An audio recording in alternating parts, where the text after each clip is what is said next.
C'est un bon père de la nation et nationaliste convaincu que le maréchal du Tchad, Idriss Déby Itno, a entrepris la tournée à l'intérieur du pays.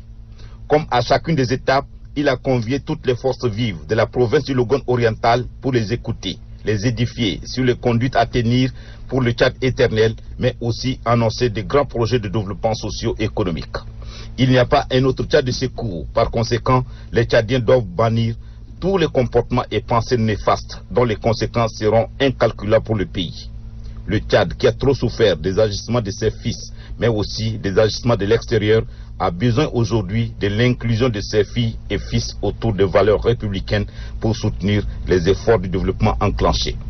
Le porte-parole de la province du Logone oriental, qui n'est autre que général Moussa Haroun Tirgo, le gouverneur de la province, a sans embâche exprimé ses vives reconnaissances au maréchal du Tchad pour les sacrifices consentis pour le pays.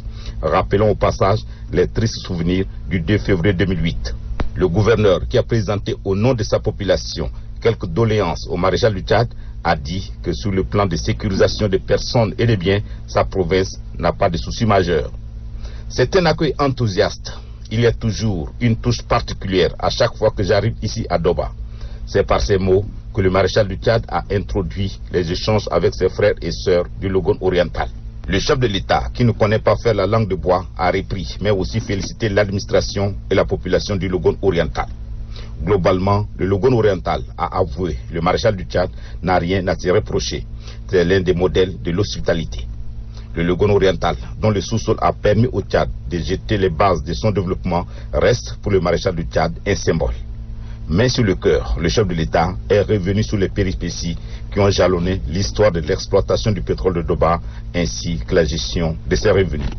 S'exprimant avec beaucoup d'émotion à ce sujet, le chef de l'État a fait savoir que le pays n'avait pas à l'époque des cadres compétents pour conduire ce projet, mais qu'il lui a fallu de l'audace et de la témérité pour faire jaillir ce pétrole dont les revenus ont permis de faire ce saut quantitatif et qualitatif en matière de développement dans toutes les provinces du pays.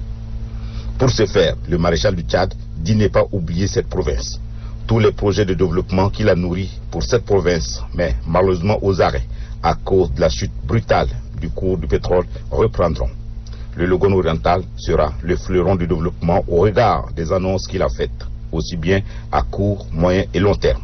À court terme, il s'agit de l'alimentation en eau potable et électricité sans rupture dans la ville de Doba à partir de ce mois, ainsi que de l'appui à la commune de Doba. Les 5% des revenus du pétrole accordés à la province du Logone oriental n'attendent que la promulgation d'une loi de gestion pour être débloqués. Ainsi donc, tous les projets initiés dans ce cadre reprendront. L'administration provinciale, les infrastructures socio-éducatives connaîtront une vraie mue. La voirie urbaine de Doba, les pistes rurales, les ponts, les aménagements hydro-agricoles, la formation et l'alphabétisation des milliers de femmes et de jeunes sont entre autres des projets déjà mûris au profit du Logone oriental. Le début de ces vastes chantiers n'est qu'une affaire de quelques semaines. Le maréchal du Tchad tient juste à se rassurer de l'appropriation par la population pour leur bonne exécution.